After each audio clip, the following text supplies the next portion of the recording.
up, everybody? This is Ryan Mahalik or Superstar Gaming here, and I'm really excited to go into Season 3 KOTH Championships and show you guys some replays today. So today we're going to be going over these games against Goldsheep that I played, and I have a question for you guys. So there's a bunch of other cool, really high-level matchups going on, like Ninjahias versus Brian Chess, as you can see, like King versus iSmile, that type of stuff. And I was hoping to do some videos over them. Would you guys rather just have me, do a video of their replays and just put music over it and speed it up, or a video where I commentate over their gameplay and kind of give my analysis of how they play and that type of stuff? So just comment down below your opinion on that, and let's get into these replays. First game against Goldsheep is on WizKeep, so I'll catch you guys there. Alright, so it looks like our first game against Goldsheep is on WizKeep.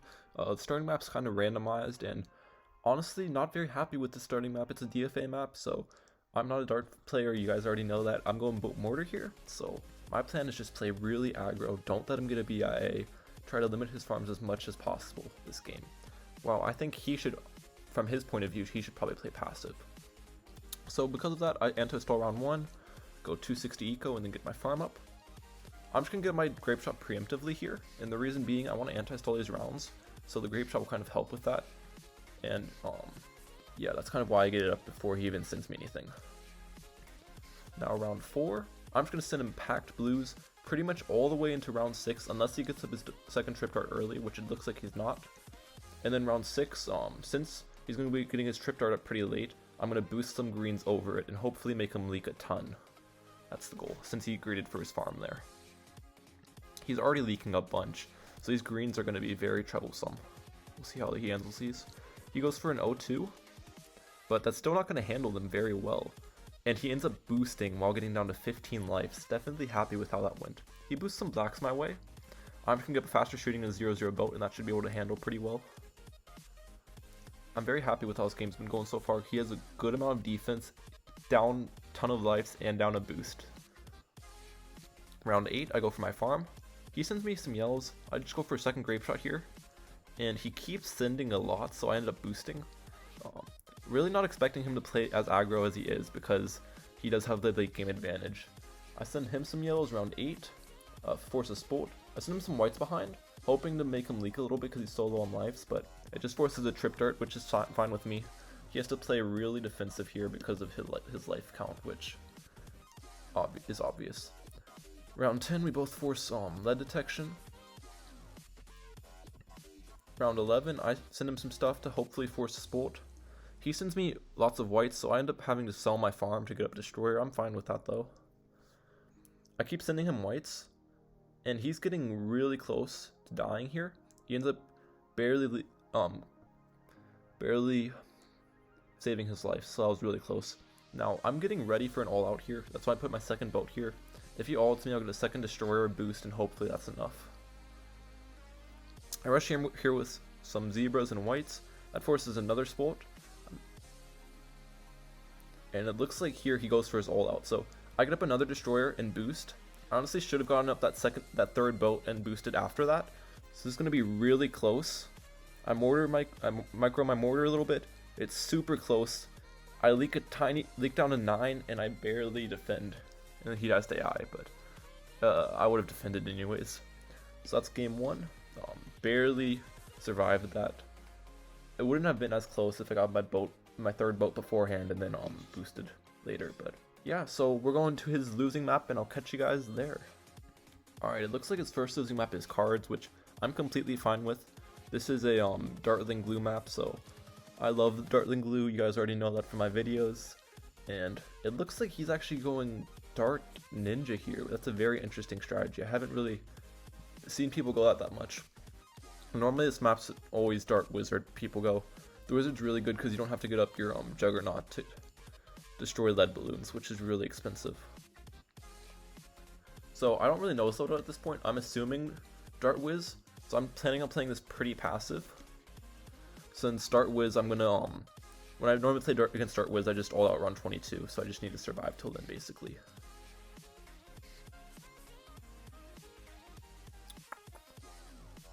So he greets for his plantation. At this point, since he greeted for his plantation there and didn't send me a bunch or whatever, I'm starting to think that he might not be going wizard. Because if he's going wizard, his plan should be play really aggro. But he's been seeming to play pretty passive, so that's why I start to aggro a little bit with greens and blacks and that type of stuff. And then he just goes for his second farm.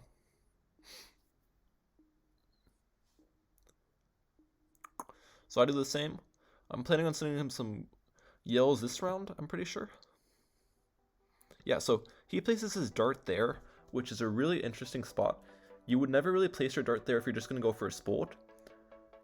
So at that point, I'm pretty much think that he's definitely going to go DFA. Since he is going to looking like he's going to go for a Juggernaut. He sends me a lot of yells, which just forces a boost, but I'm fine boosting. I boost some yells his way in round 9, that forces 2 sports. Happy with that. White's behind, makes him leak a little bit. Here, we both send each other leads. He forces the glue, I force the jug. I send him some regen leads with some zebras and whites behind. So at this point I know he doesn't have wizard. I still think he has ace.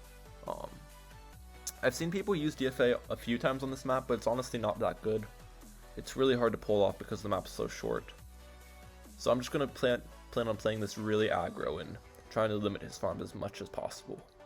Here I go for a good rush with some regrow leads, zebras, and then a set of rainbows on top. I kind of call rainbows force boosts because most of the time when they see rainbows, even if it's just like one set, it will be an automatic boost from your opponent, which is good.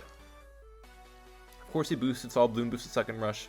Pretty much the same thing as before. That forces a second Juggernaut. So his defense is really expensive at this point, and he still leaks a good amount to that.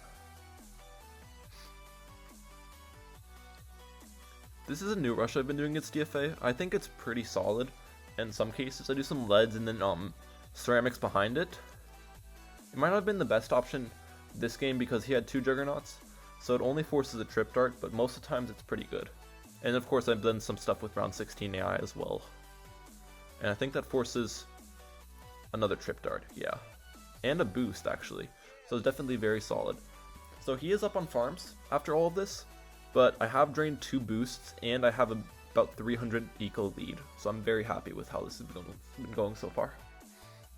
And of course, since I'm putting him, well now he shows his ninja, but I'm still going to send him a Moab because even if he gets a Bloom Jitsu up, most of the time you're still going to have to boost to defend a Moab. So it looks like he's sending me a Moab as well. I don't think he should, in my opinion, because he does have the late game advantage, but he probably should be playing this pretty passive in my opinion. So I just boost against this Moab. I also do a thing where I move my glue. I move it over here just so this glue will kind of catch the ceramics that come out. And this glue spot's also a lot better for BFBs and stuff. And he ends up going down to that Moab because he didn't boost. He wanted to greet his boost, and if you're gonna do that, you have to count on your distraction RNG. And with one ninja, it's really hard to distract all 4 ceramics. So definitely should have boosted there. So that's game 2, going to his second losing map. I'll catch you guys there. All right, it looks like his second losing map is SML. So again, I'm going Dartling Glue here. This is another map I like to go Dartling Glue on. It's a short map, pretty much the same standard thing. Lots of people go Dart Wiz on this map, but sometimes you can see DFA, so I'm not sure which strategies he's going yet. So I'm going to kind of play it similar to how I did last game.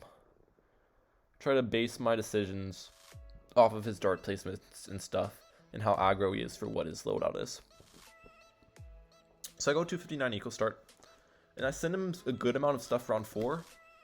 You want to send constant pinks on this map because the dart spots aren't that great, so you're going to need 2 trip darts to defend pinks, which he goes for, so good play on his part, kind of reducing the leaks there. And then we're both going to save up for our plantation, it looks like.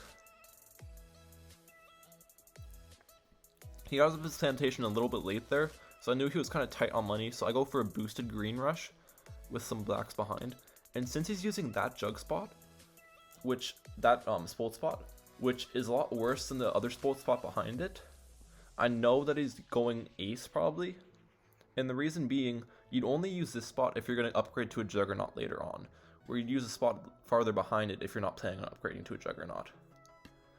And if he was going Wizard, for example, he would never really plan on getting a Juggernaut up, so that's why I know at this point he's going ace. so I'm going to play pretty aggro from this point on.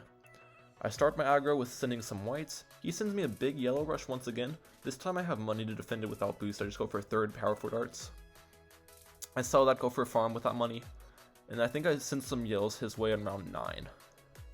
This probably wasn't the best rush. I didn't have very much money to send them, so it only forces an 0-2 dart and a little bit of leaks, but not the best rush, honestly. Of course, send him some leads round 10. I'm going to do the classic regrow lead, regrow zebra rush to force a second spolt here. And he ends up just boosting it. So, because he boosted that, I honestly thought he might be baiting me to all out him and he had like tack as his last tower or something. So I'm planning on doing a pretty big rush round 13 balloon boosted, but not an all out. Because I thought he would be hiding tack from me at this point of the game. So that's what I do. I do a pretty big rush here with some rainbows and everything. And he ends up defending it, so without selling a farm, so I was definitely very impressed there. Probably not the best rush on my part. Maybe I should have just farmed on. But yeah, we still have a really solid eco, and we're behind just a little bit in farms, so we're still in this game for sure.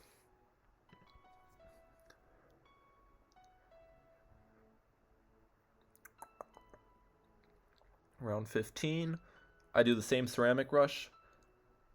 He only has one juggernaut. That doesn't really actually force anything, sadly.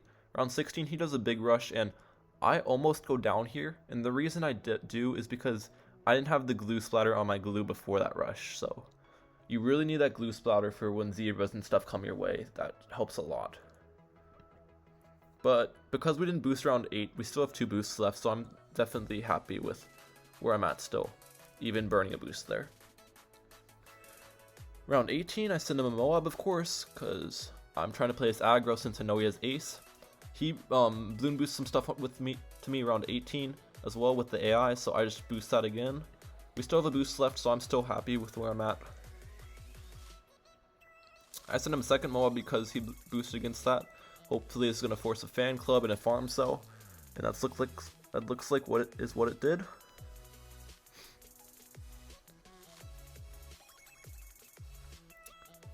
So he's sending me a BFB on round 20. So I already know it's coming, so I get up a bunch of dartlings, and then I'm gonna have to go for a 4-2 glue. This is the part where I think he went wrong. I don't really see the point of sending a second BFB. One BFB is gonna force the same amount of defense as 2, pretty much. So I think he's pretty much forced to all out me at this point after sending 2 BFBs and draining his eco and a lot of money. But as you can see, I defend that first BFB pretty easily. The 4-2 glue is just really good. It pretty much pops down all of the innards of the BFB. And then I see he sells both of his farms and goes for some camos behind. So I sell my glue, go for hydropods, and end up boosting. And that's a pretty easy defend. The hydropods on boosts will defend pretty much all balloons. And then I just counter with 1 Moab, and he doesn't have any shot at defending it because he wasted all his money on that rush. So that's the end of the series. I hope you guys enjoyed. Pretty short series, good best of 5 against Goldsheep. And yeah, make sure to comment down below, as I said before, if you want me to commentate over the other games that are going on or put music over it like I did with my last video. But yeah, thank you guys so much for watching, and peace out. Like and subscribe, of course. Like 30% of you who are watching are not subscribed for some reason, so do that. And yeah, see you guys later.